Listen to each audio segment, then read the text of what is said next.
তো hello WBJ 2025 aspirants, অনেকের এই ডাউটটা আসছে যে দাদা যদি ধরো কোনো কারণে এই যে ওবিসির যে ঝামেলাটা চলছে, প্রচুর স্টুডেন্টস কনফিউজড হয়ে আছে, সরকারের তরফ থেকেও ক্লিয়ার কিছু স্টেটমেন্ট দেওয়া হচ্ছে না।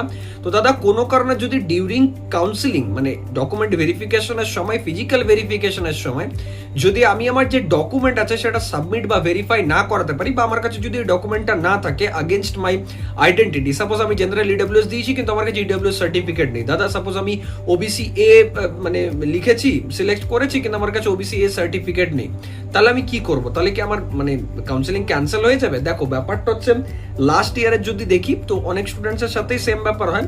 তো যতটুকু আপডেট শোনা গেছে তার অ্যাকর্ডিং যা হয়েছে তাতে কাউন্সেলিং থেকে কাউকে বের করে দেওয়া হয় না।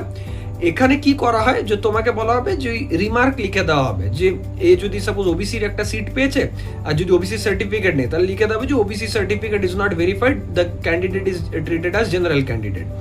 তাকে সেকেন্ড রাউন্ডের জন্য আপগ্রেড করে দেওয়া হয়। কিছু ভালো কলেজ থাকলে সেটা করে, কিছু খারাপ কলেজ যদি থাকে তারা প্রবলেম ক্রিয়েট করে। এবার এটা রিলেটেড অফিসিয়ালি কিছু আপডেট মেনশন করা নেই। যদি ইনফরমেশন বুলেটিনে দেখো সেখানে লেখা আছে মে রেজাল্ট মানে এরকম হতে পারে যে তাকে কাউন্সেলিং থেকে বের করে দেওয়া হলো যদি সে প্রপারলি ডকুমেন্ট ভেরিফাই না করাতে পারে, বা ডকুমেন্ট আর কি যে তুমি সিলেকশন করেছো তার আগেনস্টে যদি সাবমিট না করতে পারো। বাট ক্লিয়ারলি কোথাও লেখা থাকে না যে কাউন্সেলিং থেকে বের করে দেওয়া হবে। কিছু ভালো কলেজ থাকে যারা অ্যালাউ করে দেয় সেকেন্ড রাউন্ডের জন্য, কিছু কলেজ থাকে যারা কিন্তু এখানে প্রবলেম ক্রিয়েট করে। জেনারেলি যে প্রাইভেট কলেজগুলো প্রবলেম ক্রিয়েট করে তারা চায় যে সেখানে যেন অ্যাডমিশন নিয়ে নাও তোমরা, তোমাদের ভয় দেখায়।